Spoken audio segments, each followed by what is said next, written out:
Hello, friends! Welcome to episode 116 of Storyteller Conclave. This is a show all about helping you run the best tabletop role-playing game that you can. Whether you're a new storyteller or dungeon master learning the craft, or an experienced storyteller looking to take your game to the next level. I'm Sarah. I'm Rob. How we doing, Rob? I'm okay. Yeah?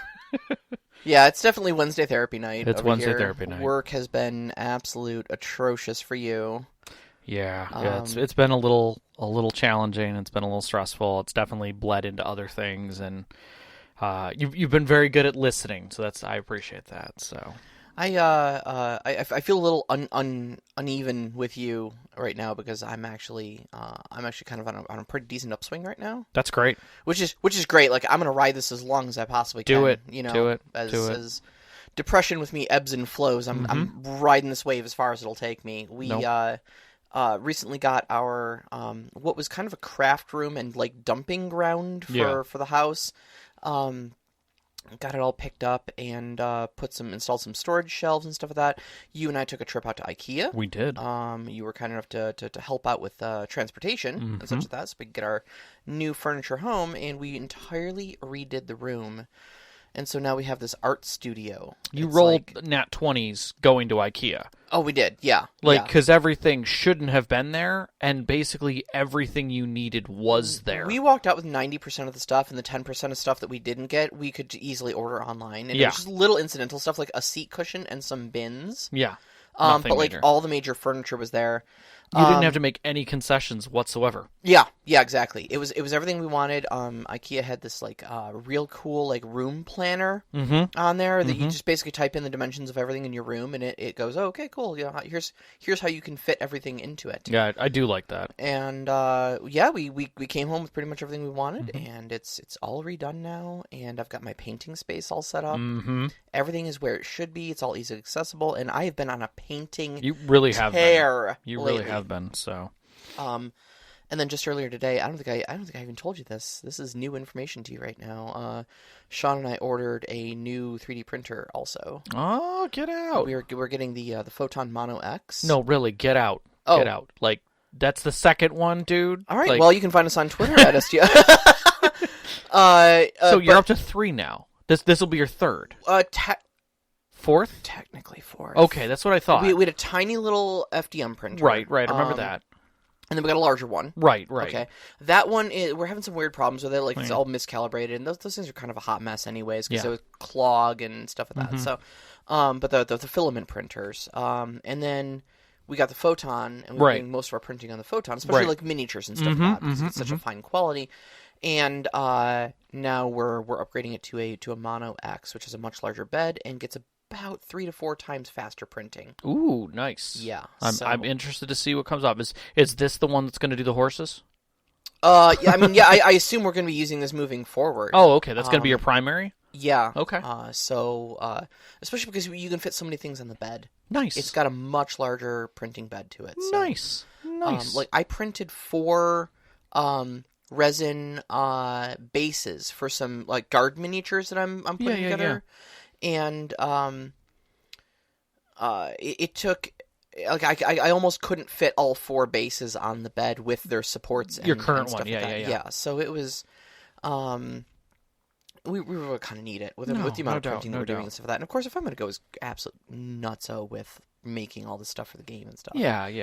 I was kind of freaking out though. And this is one of the things that kind of precipitated all this is because we're as you know we're making the move to Savage Worlds coming up, and I started looking at some of my old game notes, right?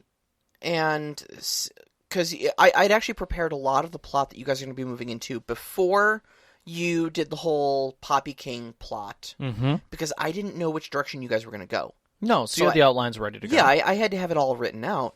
And it for a hot second there, it actually looked like you were going to be going to this particular town instead of to the one you did.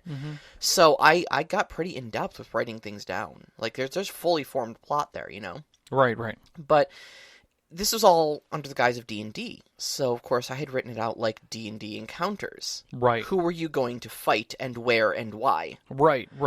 And so now that we're moving to Savage Worlds, and we've got this much broader toolkit to do social encounters and like conflict in general, you know, chase scenes and like Yeah. dramatic tasks, and just such a broad toolkit to do so many different things with it. I realized that my writing being, how am I going to string combat encounters together to make this interesting for you, is no longer a valid way of writing. And I need to be prepared for everything now. Like, Yeah. I need to have city guards. I need to have 3 or 4 different types of, you know, variety of monsters that you may or may not fight. Because depending on how you deal with them, you may turn into a chase scene instead of a fight scene. You know, That's true. all perfectly valid. I don't know where encounters are going to happen. I can't guide that quite as much anymore. I think you're going to feel this out. I think it's going to change, but I feel where you're at, because that's a lot of places where I'm at with 7C. Where you just kind of feel like you have to write everything because any of it could be... Again, you're over analyzing the situations again. You're getting back to your old things. I'll tell you what I'm doing is I'm not writing the scenes out. Okay, what I'm saying I need to have prepared is things like miniatures.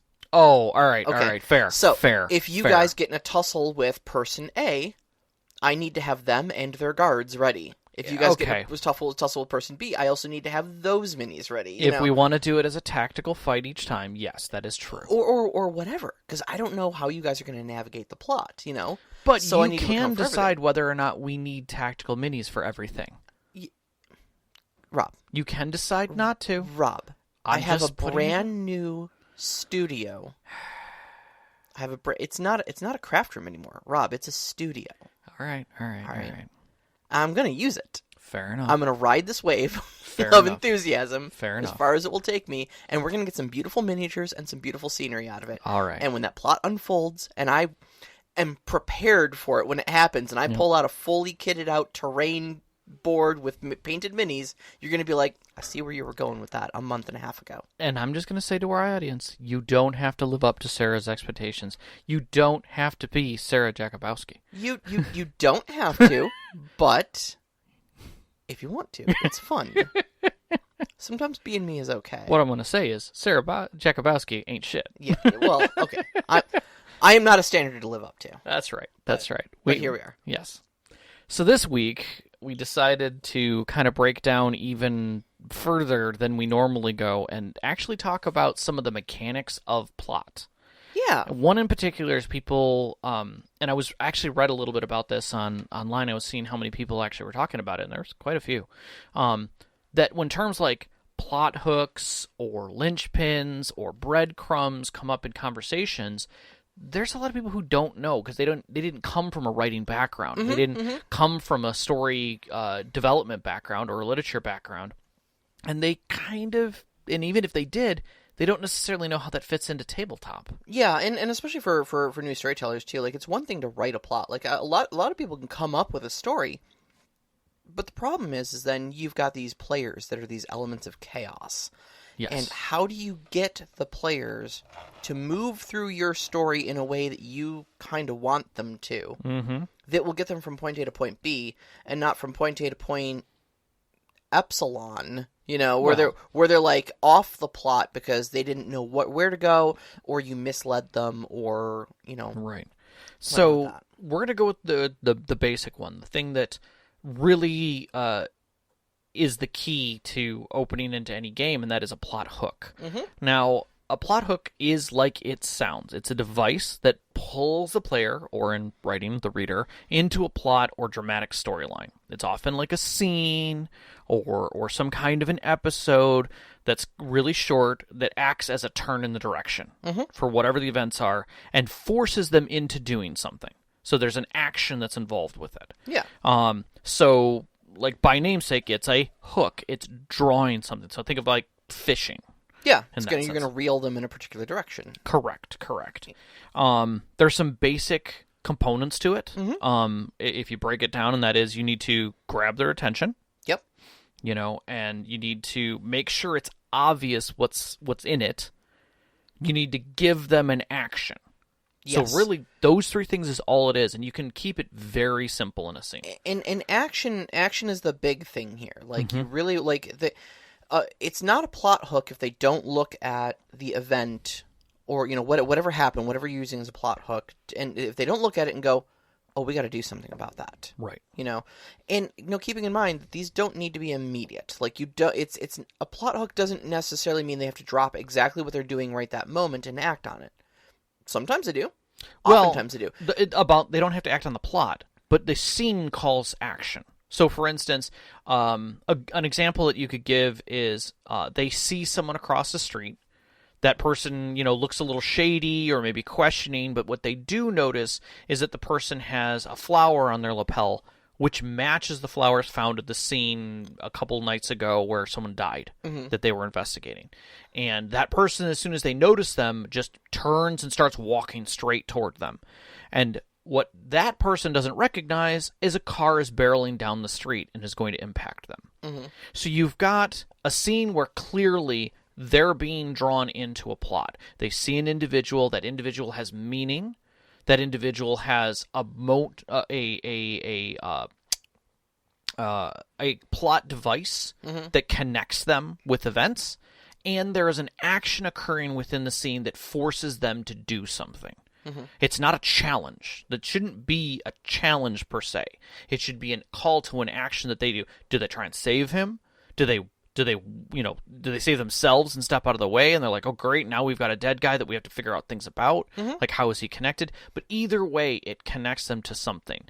It's the dying guy, who in his last breath says, give this to Matilda. And you're like, okay, who the hell's Matilda? But now we got to find out because this dying guy just gave it to us. Right. What I'm saying though is that you don't have to. It does not have to be an immediate action. Right. For what they're doing. Like, 2 examples I can think of. One from my game, one from yours. In my game, for those of you who are familiar with with Skyrim, I gave Meridia's beacon to your character. You did. And what you did was you went, damn it. And you shoved it in your pocket. Yeah. And you said, we're going to deal with you later. Yep. But that's a plot hook. That was a plot hook, 100%. Absolute plot hook. You looked at it. It is an inciting event. I looked at an object. The object spoke to me. Spoke to you. Told me effectively some things. And then, said, I'll be waiting. And I went, okay. Boop. And put it in your pocket. And it has been in the back of your mind. It's been on your to-do list. It has been. But that is a plot hook. It was. It is getting action out of you, albeit that action is a month or 2 later. Yes. Very deliberate, very, very, very obvious. From your game, there was a character who looked very much like mine. In fact, was practically living my life. Indeed. Answering to my name. And I found her murdered. You did. And with her dying breath, she told me that who did it to her. Yes. And my interaction with her was very pleasant up to that point. And so I immediately wrote the name of her murderer down on my shit list. And that's a plot hook. It is. Now, I did not immediately leave what we were doing to go hunt Balgren down. Nope. But he's on the list. Yep. And when we get around to him, that plot will be resolved with icy fury. Indeed. So again, these are things that you will use to help your players get involved in your plots. They don't have to be grand. They can be a very simple entry point. And a lot of times the entry point may not have direct reference to your plot. It may be just an individual that was caught on the peripheral edge of it that draws them in. A lot of good stories start from edges that don't make sense. A bag falls out of a speeding vehicle. Okay? The bag is full of money. That doesn't happen every day. A list of names, and a very odd dagger. And you're like, okay, well, we just got money and a list of names. But one of the things you note on there is the name of a constable who you're very good friends with. Constable Odo? Yes. I'm watching you, Quark. Is he in trouble? is this money bound for him? Did he just have money taken from him? I mean, what do you do? I don't know. So it hooks you into the plot and starts things up, but it's not like that had anything to do with anything. In fact, that vehicle was just one of the gang members' vehicles, and he didn't secure that bag very well. Yep. Wasn't meant to land in your lap. You weren't meant to be part of this problem. But it's an inciting incident. Some dude has a couple guys really want his car, so they show up at his house and kick his butt and kill his dog and steal his car. Yep. That's an inciting incident. It can be considered a plot hook. Yep. Well, it definitely hooked him. Drew him right into the plot where nobody wanted him. Yep, exactly. And those are the kinds of plots that you get that get funnier and funnier, because those are the plots that did not want the hero. Now, I wanna kind of like put a little sort of caveat on the whole it needs to be obvious thing, because there's a balance. I agree. Okay. I agree. So I think a lot of your plot hooks are the success of your plot hooks and how they land not only in your characters but on your players. 100%. Okay. Agree. Is in how you deliver them. Yes. Okay, and I am going to dispense to you probably the oldest GM tip I have ever received. Literally, this is one of the first things taught to me when I first started storytelling at the age of 13 or something like that. Oh, such a precious age. And that was the illusion of free will. Mm-hmm. Okay, so where the illusion of free will is, basically, it sounds really super sinister, but it is basically means that your players should never feel like they've been hooked into a plot hook. Mm-hmm. You always want to present things in such a way that they feel like it is their idea. Mm-hmm.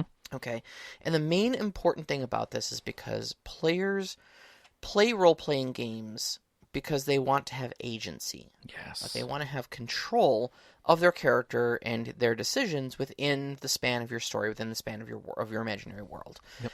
And so this is kind of where the term railroading comes in, and this is why railroading is a bad thing, because it removes a player's agency. Yeah, if they feel like they aren't making the decisions. Exactly. So the whole trick to plot hooks is you do want them, the inciting incidents, to be obvious. You don't want to be subtle about it. You want them to look at what just happened and go, we need to do something about that. Mm-hmm. But you never want to be so heavy-handed with it in such a way that you tell them they have to do something about it. Yeah. So the middle ground is you have to drop it in their laps, nice and heavy, and then go, what now? Yeah. Okay, so someone just, broke into your house, smashed a bunch of your crap, and killed your dog. What now, John Wick? Yeah. You decide. This is your game, Now, obviously, there's only one thing a trained assassin John Wick is going to do about that, and that's unbury a bunch of his guns and go kill a bunch of people. Yep. But you leave that up to John Wick's player. Right. And you give him the illusion of... again, as the storyteller, you know what's going to happen. Mm-hmm. But maybe you don't, You don't necessarily know how he's going to do it, but you know he's going to get involved. But you've given him the inciting incident, and you've given him a few options as to what he can probably do about it, and you can predictably know that he's going to go and, visit some retribution upon these people. Right. And your story continues there, And one of the things that I want to say about that, I'll bring back up later, is preparing that character, that player, for that moment. So I guess the real question is, how do we get there? How do we get to that plot hook moment? How do we make sure that our hooks don't feel like they're abrupt, like they're being thrust? It's not like they literally sat down in a pub, started having a conversation with somebody, and the guy takes an arrow to the head, and they're like, "We don't know who this guy is. I'm fucking out of here." Mm-hmm. That doesn't help anything. But if they're already part of a guild or a military unit, or maybe they have an employer already. Yeah, sure. That starts that relationship with them, that they already have some kind of a feed into it. So if they're session 0, maybe not their session 0, but their session 1, their milk run with started into things, maybe session 2 leans back on that. The people they know, the representation. Now, if your players are all role players with histories with their characters, and they've got established people within the community that they already work with, that kind of gives them some vetting to say things that these people say have meaning and weight to me. Sure. And therefore they're already laying into it. I mean, I think this is a great thing to establish during your session 0 is some sort of a group that your players belong to that may have some authority over them. And we all love to do the whole like random adventurers show up in a tavern together and stuff like that. But to me, that was never a great plot hook because it depends way too much on the players to have their own solid motivation coming from literally nothing. Right. They don't even know any of the other adventurers or anything like that, and suddenly they're going to trust their lives to one another to go hunt some goblins or something. Yeah. Never made much sense to me. So, like during my session 0, that's why I said, okay, you guys are all members of the Fighters Guild or Mages Guild. Immediately gave me a hook into all of you. Because you now have a person who has authority over you who says, hey, we're going to pay you to do this job. Because you belong to our organization, and this organization does these kinds of jobs. Boom! Plot hook. Yep. It's nice, it's simple, it's clean, it's elegant. Yep. Tales old as time. Yep. And that puts them into feeling motivated. They're already going to start going in being invested. So if something happened to the guild, the place where they eat, sleep, do whatever they're doing, and or maybe it's a family that they're working for, or maybe if you're starting something similar, like I go back to my high school, maybe it's their clique, that all their little friends in the clique, maybe a teacher they like or something like that, has something happen to them. You've already established a good motivation, an interest. So then it's a matter of feeling out that motivation. What are they going to do? How much are they willing to risk? Right, and that's really kind of where you start getting into like feeling out there, getting them motivated to pursue things on their own is a quotient of how invested they are in the thing you're getting them to chase after. And so if you really want to be able to sink hooks into things, you really need to get them invested in things. People, places, things, ideals. The more invested anybody is in a particular thing, the more they will want to protect it, the more they will move to further its goals, et cetera, et cetera. So, like, for instance, back in the days of Vampire the Masquerade, there's a merit and flaw system in that game. Yeah. And one of the merits you could get was true love. Yes. And we always called that the true love flaw, right, instead of the merit. Correct. Because bad storytellers, which was most of them, would use that immediately, like that. Your true love would immediately be kidnapped, harassed, possibly killed. Yep. Like you just painted a target on them. You were supposed to be able to use them as like a source of willpower in trying times. Never turned out that way. Yep. Never turned out that. Instantly kidnapped. Yep. But you keep in mind though that they do that because that's a good plot hook. Because you're invested in that other person. You care about that NPC. Well, you're personally involved. It was literally bought and paid for with character points, number one. Number two, you've taken the time to figure out who that person is, why you guys are together, what kind of motivations they have for you. Well, yeah, from an out-of-character standpoint, but from an in-character standpoint, that's your wife or husband or your partner. Like, that's... So it does a double investment on that. Yeah, on those kind of hits. You've got double investment on both the player and the character. Yeah. And so, I guarantee you kidnap that person. No, that's an instant plot hook. They will drop whatever they are doing to go and see to that. Yeah. Now, I got to say, though, please learn from all those other storytellers fail. Like, be careful overusing this one. Yeah. I'm telling you, it's an easy plot hook, but it's super easy to abuse, and it has a bad side effect of people avoiding attachments. Yes. Because they know those attachments are instantly going to become liabilities for them. And you will soon get those, like, uncaring, robotic, like, let them fight their own war, style characters. See, I come from the land, from the 7th side, which is, you don't bring the fight home. That's not only rude, it's disrespectful. So there are the times when, like, your character comes back in and, comes home and sitting in your living room having a cup of tea is the villain. Yeah. Just casual. No other henchmen there. Nothing. Just them and your wife having a lovely conversation. Mm-hmm. You know, oh, I met, the Lord, his lordship. Oh, I know you know Bobby too. Bobby? Yeah. You call him Bobby? We're old friends now. Yes. Master Robert Pendergrast, as I know him. Exactly. But at that point, the tension is still in the room. Mm-hmm. It hasn't left. Yeah. You both know where you're at in that space. Yeah. And it can be stressful, but at the same time, there's a level of respect to it. That happened in a John Woo film. It had Chow Yun-fat in it. Yeah. Or maybe it wasn't a John Woo film, but I know it was Chow Yun-fat Mm-hmm. in the movie. And he was being a bodyguard for like a blind girl or something like that. Okay. And the villain showed up in her house. Yeah. And of course she was blind, so she couldn't see that it was the villain. Right.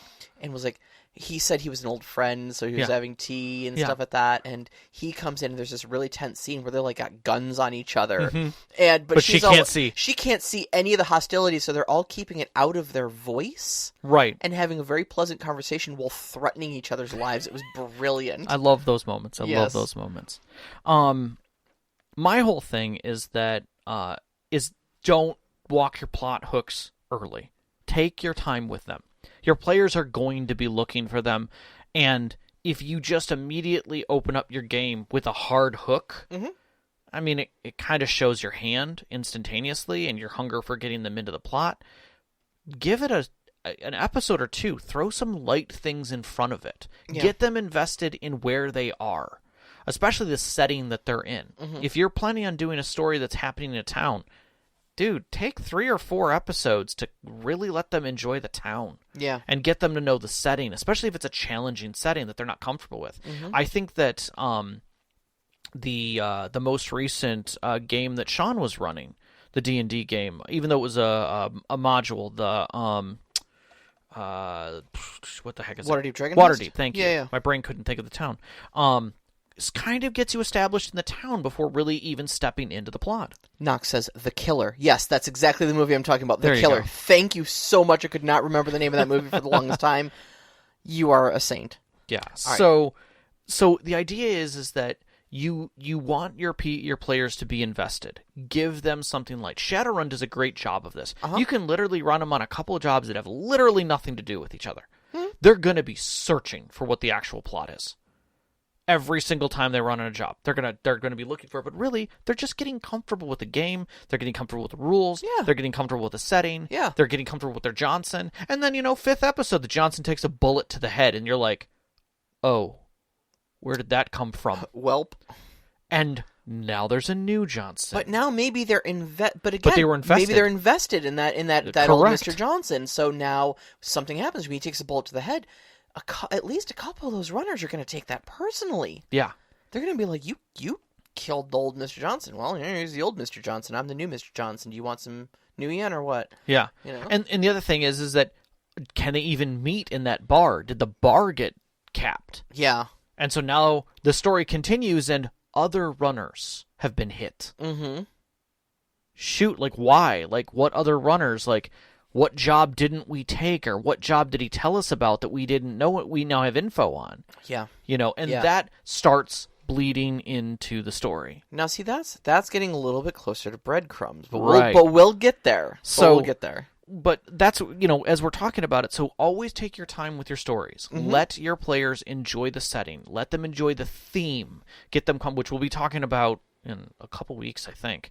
We've got it penned out whether your players it's meant to be a lighthearted game, whether it's meant to be a very, gruesome, tight game, whether your players are meant to be very, heroic and doing things in a thematic way. Sure. Let them get comfortable with that. Yeah. Give them things to do so that when the plot hits, they already know the feeling going into the story. Yeah. Yeah. I took you guys on a 2-session milk run, and then there was kind of a sub story of going to hunt this big troll. Yeah. And on that, I breadcrumbed the Poppy King plot. Yep, you breadcrumbed a few people. And then when you came back from that, there was one other thing, because we had a new player in the game, and I wanted him to get used to the combat mechanics and the group dynamics. Mm-hmm. And then once we did that, then I dropped the hard hook on you guys. So it was like, I don't know, 8 sessions in before I hard hooked you guys on that? Maybe more? Yeah, so... No, definitely. And the other big thing, the other great source of plot hooks, and I think this is probably a pretty well-known one, but like, man, I can't stress the importance enough, is backstories. Yeah. Personal involvement. You don't have to do any of the work to get somebody invested in stuff that they've already written down and said, my character is invested in these things. You know? Mm-hmm. Ask for backstories from your players. Get backstories from your players. Stay on them about it. Now, some of them are going to not want to be bothered with it. Some of them may not know. And that's fine. I've got a couple characters in my game have never handed me a backstory. I don't think you've ever handed me a backstory. I wrote something very light. Nothing written, I don't think. There was a small write-up. It was very small. Very small. But mostly because I think a lot of people didn't know the setting very well, and they didn't feel comfortable writing a backstory in the setting. I was waiting, basically, to fill in a hole. Okay. Okay. But I did have, like, one player who handed me a pretty reasonable backstory, like two pages or so. Yeah. And I took a look at it, and I said, okay, these are the things that obviously the character cares, or this player cares about. You know, he wants these elements to be part of his character's story. And in there, it said that some bandits had burned down his village and killed his mother. Mm-hmm. And I was like, knowing where my plot was going, I said, okay, do you have any ideas where this village was? No, it could have really been anywhere. Okay, it was in the Colovian Highlands. Okay. Do you know the name of the bandit that killed that did all this? No, it's just some random guy. Okay, his name is Mogrub. Yep. That's what I need. That's what I need your major takeaways to be here. Yep. He says, okay, Mogrub, got it. He's some random dude I may run into later, and becomes the main villain of my plot for a good while. Yep. You know?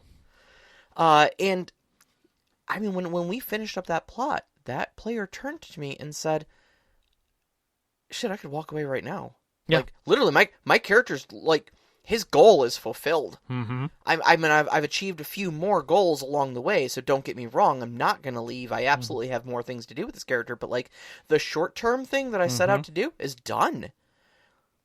Like, I got my Dread Pirate Robert's revenge, you know? And it's great. You get instant involvement with that. All I had to do was say, oh yeah, and this guy's name is Mogrub, and, like, one of my players was frothing at the mouth to kill him instantly. Yep. So one of the things that Knox asked was, could you link everybody with a brand or a curse? And yeah, totally. Like, there's all kinds of linkage you could do. Everything from they're all part of the same company, militarily or otherwise. Maybe they all are commonly cursed, but from different areas. Maybe they all have the same.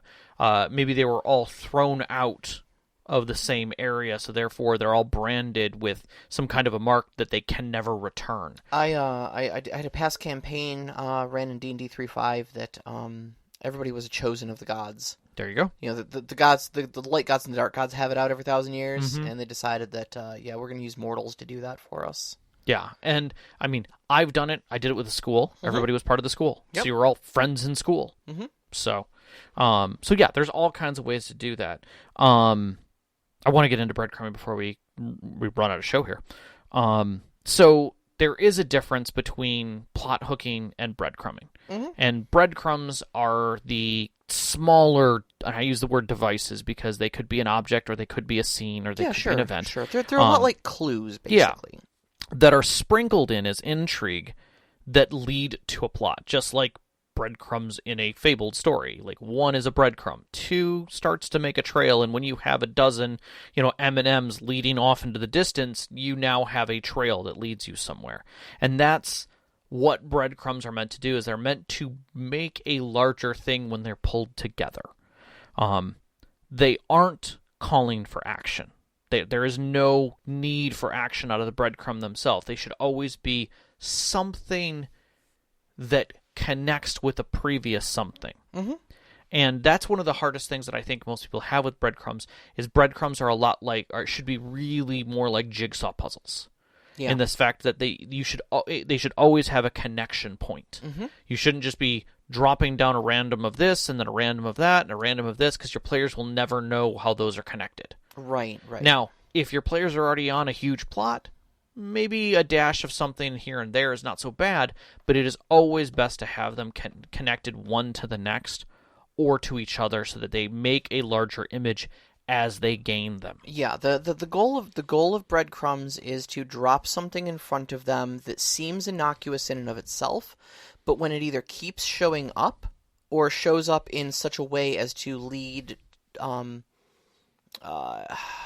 to like extrapolate a certain vector, you know? Yes. So like it's leading in a certain direction or it's progressing. Like you see a small thing, then you see a slightly larger thing, then you see a slightly larger thing than that, and you're like, oh, these are getting worse or they're getting bigger, you know? Yep. They're growing in intensity. Colors are a great way of doing that. So if all of the bad guys seem to have red, and then you start seeing red sashes, and then you notice that there's a red banner by one of the possibly antagonistic leadership guys You're like, with a wait mark minute, on it. Are these red jerks all serving this guy? Exactly. You know, And boom, then breadcrumbs. You've just breadcrumbed your way into a plot. Right. So what the end goal of Breadcrumbs is to drop enough of them that it looks like an arrow pointing in a direction. You want your players to eventually, after three to five breadcrumbs, go, wait a minute. Yeah. I see what's going on here. And then they feel like damn geniuses, or at least I do. Yeah. Do I have a favorite example of breadcrumbing? Probably, but nothing comes off the top of my head. I'm trying to think of an example for my game, how I've breadcrumbed you guys. I know I've done it in 7th a few times to get people to go, oh, and I love hearing the giant suck in when someone connects the dots. Yeah, I mean, I kind of breadcrumbed you guys with the Poppy King's bandits, because on a completely separated plot, you guys ran into some bandits that were trying to shake you down. Yep. And you got a little involved with them. You ended up not killing them and talking to them, so you got some information out of them and stuff like that about who they were and why they were there. Yeah. And on the surface, they looked like just a complicating factor to the whole troll plot. Yes. On surface, yeah. But then when you guys got back to town and the Count summoned you and said, hey, great job with, the whole troll thing. You guys seem like you're really put together. I want you to take care of this other thing. There's these bandits and they're organizing. And now suddenly that breadcrumb looks like, oh, we've seen this before. We know exactly what this guy's talking about. Right. So, I mean, it was only one breadcrumb, really. But it was at least like a teaser. It was kind of a hinting in that direction, but it didn't really get to that whole like 3 to 5 encounters before you guys put together yourself. No, you actually had more than that.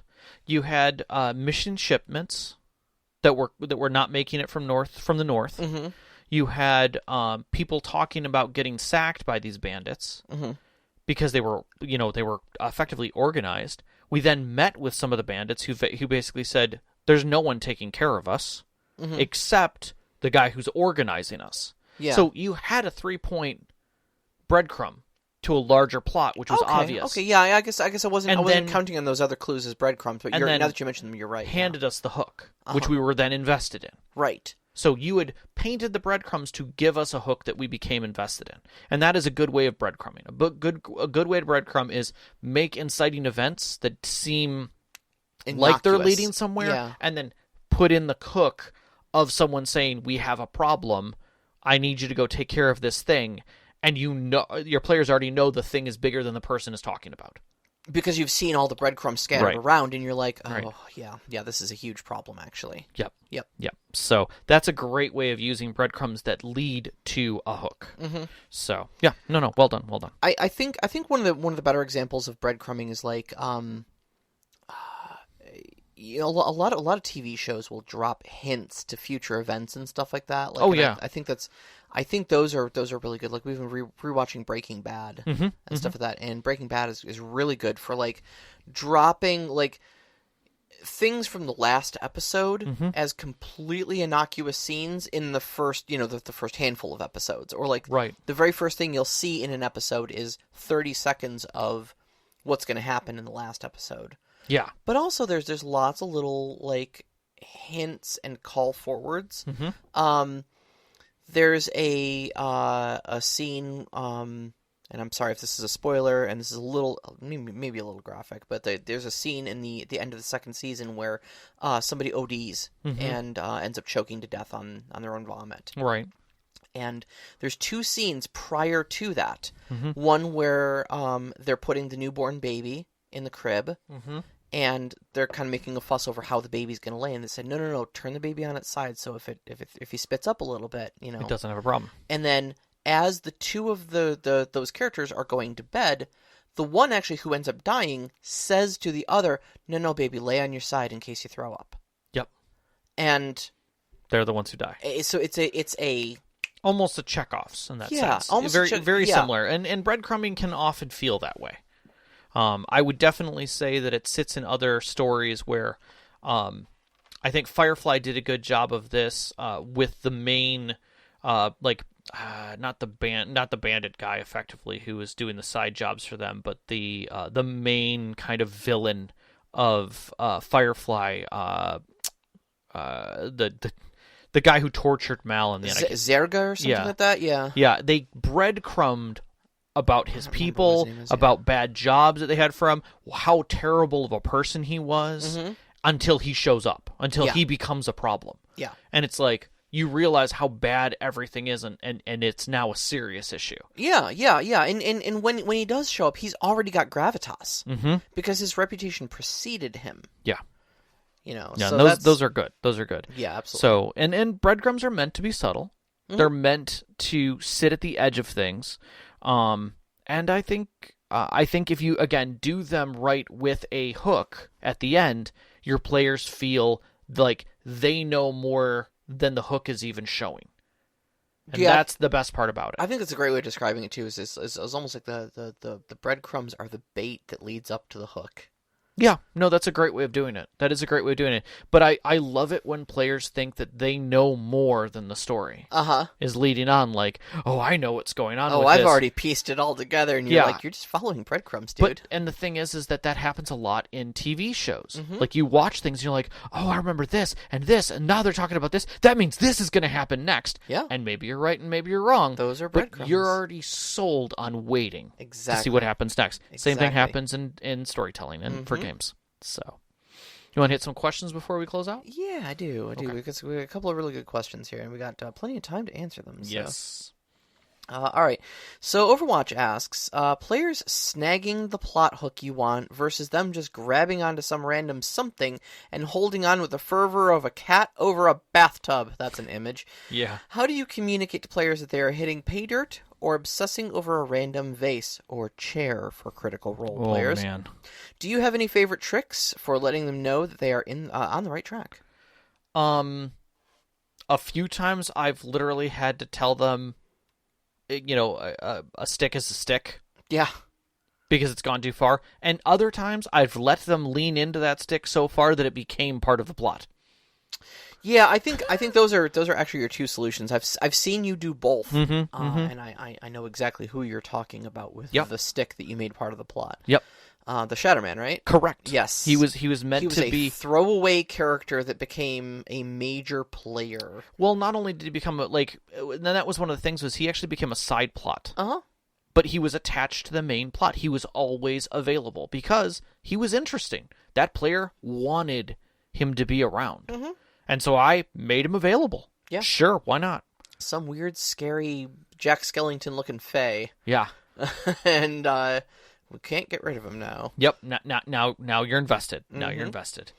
So. But yeah, no, I think I've also done that where I don't know that I've really gone so far as just make things a part of the plot. I kind of have an aversion to that of like I don't want this to be part of the plot, Yeah. But I have actually stopped my players before and been like, all right, I'm going to step in as the storyteller. Y'all are barking up the wrong tree. This is nothing. Like, please stop devoting hours of time to this. We trying to take care of the one town was, I think, something we were trying to figure out how best to take care of. I think it was Anvil, the corruption and Anvil. Oh no, Kvatch. Yeah. Kvatch. Yeah. Yeah, there were spies in there, and like after like an hour and a half of debate or something like that, so, like you were suggesting you poison the town's water supply, and I'm like, okay, hold on. I don't know how you are planning to root out 10 or so spies that are using illusion and trickery to keep themselves rooted in high places of power by poisoning the town's water supply, but I think we're a little far afield, guys. Let's bring it back in. Yeah. You know? And things happen. Players start getting crazy ideas, Yeah. and they start spinning. And when their wheels get too far, you've got to be able to pull them back. Yeah, Knox says, like Harley Quinn wasn't supposed to be a big character, and yet now she's everywhere. Hey, you go with what the people like. Has her own, yeah. I mean, you look at even Critical Role, the obligatory Critical Role mention of the of the thing. Season 1, Gilmore. Oh, okay. Sean Gilmore was a throwaway magic shopkeeper that Matt just thought would be interesting if he was like just flamboyant and fabulous. Yeah. And man, did the party glomp onto him. Mm-hmm. And like he helped them defeat the boss at the end of the campaign. Like He was there. he's a major figure in that story now, you know. All right, we got another question here. So Knox in the Box asks. Yes. I am guilty of this, but what about when players doesn't want a DM to mess with their character's emotions? So they create an unfeeling, friendless orphan, a UFO. I kind of think that's funny. I love that. I absolutely love that. Essentially an avatar. How do you convince a player that having their character have personal investment to motivate them makes for a more rewarding game experience when that person may have difficulties with their outside influences and change? Would you ask them to explain why their character is a U, F, and O? Would be a good start. I always think it's good to talk to your players about their characters, especially when their character is, it's trying to be disregarded. Yeah. Or obtuse or what, a sidelined character, regardless of what their background or connection is with the world. The really serious question is, why are they involved? How can we help make your character want to be involved? Right. Why is your character here? What is your character's main motivation? If not to have friends or feel emotions or anything like that, is it money? Right. Is it retribution? Do they want to achieve a certain thing for themselves? Are they looking for a specific item? Are they a thrill seeker? Yeah. I mean, that's a whole thing, That's a thing, yeah. Maybe they're cold and unfeeling, but they need a rush. Like, maybe that's a thing for them. And they're like, yeah, maybe I'll go with these people because, A, I don't trust them. And, this seems like a pretty dangerous thing to do. So maybe I'll get killed while doing it. That'll be cool. Yeah, I think that's definitely your starting point, is find out what their main motivation is. And that may be something they've never thought about before, too. Right. 'Cause, like, It's very easy just to like make a stat block and just say, okay, we're going to go on some adventures. But then we start asking, why are you going on these adventures? Like, that may have been a bigger question than they thought about. Well, I mean, that's the key to role-playing, is the difference between a tabletop game and role-playing game is that you have a character. Yeah. You have a motivation to play the game. So if I'm playing Monopoly, my motivation is I'm hanging out with my friends. But my character on the board's motivation is question mark? I submit to you that if you're playing Monopoly, you are not amongst friends. Well, that's all questionable too, because it's I think you can play competitive games with friends, and some people really enjoy that. I'll just put that out there. Okay. So, I mean, if we're playing Pandemic, there we go. And we're all trying to survive. Why is my specific character doing his job is not a question that gets asked. Right. But the moment it does, now you're playing a role-playing game. Exactly. And that's the key difference there. So it does require investment, it does require motivation, and it does require the player working with a storyteller with those motivations. Even if they're simple motivations. And honestly, like, I almost want to say, like, the answer is, like, if they can't come up with that, you've got to kind of ask them, like, then why are you here? What are Not you... why they're here. Well, no, maybe a little bit of both. Because I mean, the way this question is stated is that the player themselves does not want that character to act as a conduit for emotional connection. Okay. Not because the character is unmotivated, but because the player does not want the character to become motivated and therefore emotionally attached. Okay. You follow? I'm still following. So I guess the question then is, what is the player trying to get out of this experience? What do they want? They want to listen to a story. And they want to be some part of that story. Okay. They want maybe togetherness with their friends, yeah, and such like that. Companionship. They want some experience. Why do they want to listen to this story? Why do they want connection with their friends? They like the story. They like the setting. Sure. You know, those types of things. These are the background people that we've talked about in our previous show where we were talking about the types of players. And they're one of the hardest player types to really get engaged. Yeah. Without a doubt.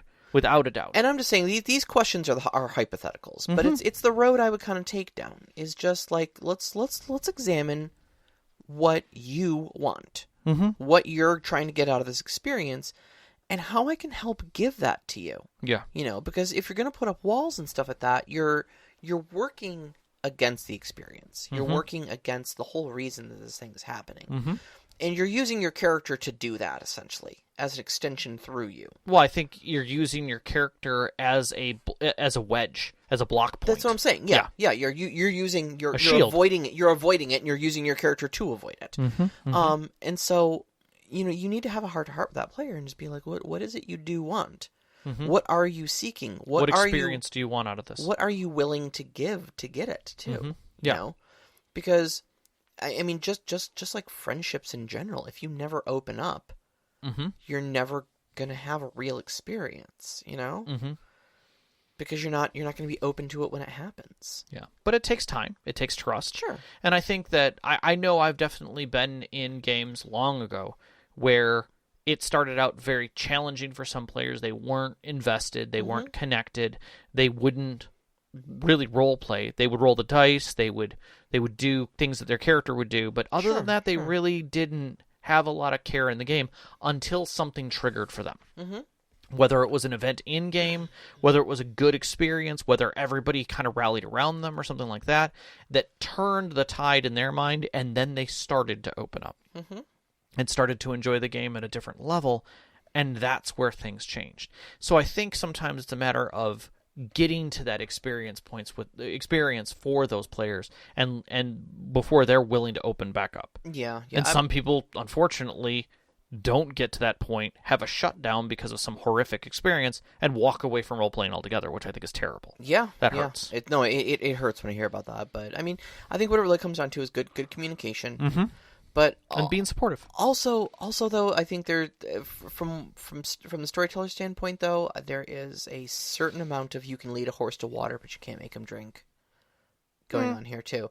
You can provide all the favorable conditions for the player. You can have conversations with them about their character's motivations and try to cater their experience to providing those, so that you can put them in an optimal situation to open up and enjoy them. But if they don't take that step forward and open themselves up, there's nothing you can do. Yeah, I mean, it sounds terrible. I'm not going to make a direct correlation here, but I am going to say it feels a lot like therapy. Yeah. You can go to a therapist 24/7, but until you open up to that therapist and start taking the experiences, you're going to make no progress. Yeah, nothing's going to happen.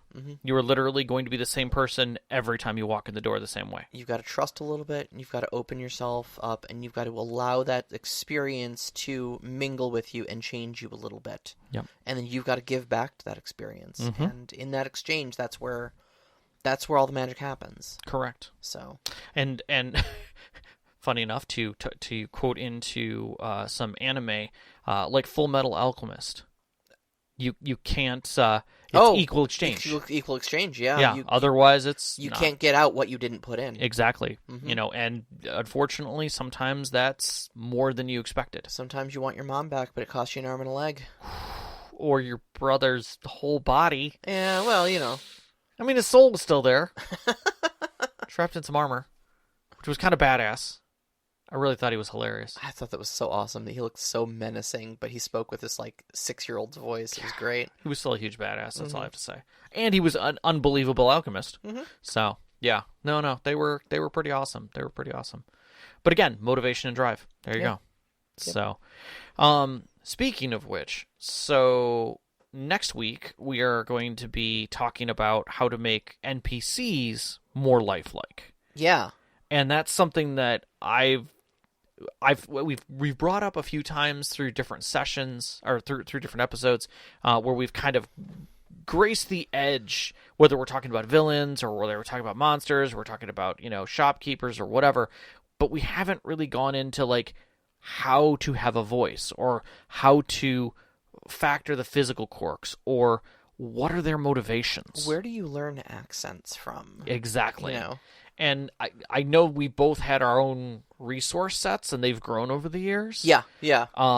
And it's fun to kind of go back into some of the older ones that I used before and like look at it and go, really? Did I used to do that? All right, so we're not on the topic yet, so maybe this is an answer for next time. But I'm just going to ask you. Well, we're kind of fringing on the subject here. We've got like a few minutes here. Do you practice NPC dialogue in the car when you're alone? Like just shower. Yeah, because Vicky will hear me otherwise. Okay. So I'll do it in the shower, or I'll do it while I'm working. Like, or while I'm typing it up, I can hear the voice in my head, and I might whisper it to myself. And I'll put it in phonetically. Okay. As I'm doing it for certain things, or at the very top, I'll put it in very bold over the text who I'm trying to mimic, like whether it's an actor or a voice actor or a cartoon character or something like that. I'll throw that in, like, read this like Yosemite Sam. Yeah. Or read this like like a robot, or read this with pauses as if you're trying to catch your breath, but you haven't been running. Things like that, so that I can change up things. I'll definitely do that. See, I've got a little less freedom than you. Oh yeah, totally. I'm running an established setting with a long and well beloved video game franchise. Oh god, behind with tons of voice actors, with tons of voice acting. So I have to mimic rather than invent. Oh yeah. And so I have to what's my best Sheogorath impression? Cheese for everybody. It was great. You did great on that. 100% sold it. So yeah, I have to come up with how to duplicate all these other things, and I know how certain other NPCs talk and stuff like that. I know all of my elves have to have a British accent. I love that about some media where you can always tell, like Warhammer 40K is notorious for having all of the Imperium be righteously. Well, Games Workshop is a British company, though, right? So of course they all sound British. Of course they do. But Cockney Orcs is just the greatest. Oh my god! Oh, you get who's your boss? It's fantastic. Like if you took the English Isle, you could actually divide up all of the races where they sit. You can draw a Warhammer map over the English Isle. I think I'd actually enjoy seeing that. I think I really would enjoy seeing that. The orcs are from here, and wood elves are from here, the dwarves are from here. Yep. No, I could 100% totally see that, and it's fun. It's fun diving into properties and seeing. Unfortunately, because of how they get designed and how easy it is to grab actors, that it can sometimes come out a little racist, but only in design. Knox in the Box reminds us that all Matthew Mercer's dwarves are Scottish. But you know what though? The reason that is because across the greater band of media, they're all Scottish. They're all Scottish. Like even we were playing Vermintide the other day. And he's Scottish. Yeah, they're all Scottish. Oh, yeah. All the dwarves are Scottish. 90% of all dwarves in fantasies are Scottish. All right, so let's wrap this up for the night. You can find us on Twitter at @ST_conclave, on Instagram at @ST_conclave. You can listen to us live every Wednesday night at 7 p.m. Eastern Time on mixlr.com/storyteller-conclave, and join us on Discord. Discord. Join the discussion. Join the live chat for the shows here. Send us some questions. We'll read them on the air and answer them. You can find that link to our Discord on our Twitter as well as our website, storytellerconclave.com. We'd like to thank our Patreon members, especially our name members, Knox in the Box, Sam, the Arcane Asylum, Sparkle Motion, Veteran, and Hulavu. We really appreciate everything you guys do. Oh, and Sean. Yes. He just got added. Our pre-show music is by Arcane Anthems. You can find that at patreon.com/arcaneanthems. Our intro music is Beyond the Warrior by Geefrog. You can find that at geefrog.bandcamp.com or on Google Music. And our outro music, which you're hearing right now, is Only Our Footprints in the Sand by Midair Machine. And a big shout out as always to our families, Vicky and Sean. Thank you so much for supporting us over all this time. All of our friends who've sat with us at our tables over the years to give us these great stories to share with you. Very much and so. Every single one of you, our listeners. We love you so much. Love you. Good night. Good night.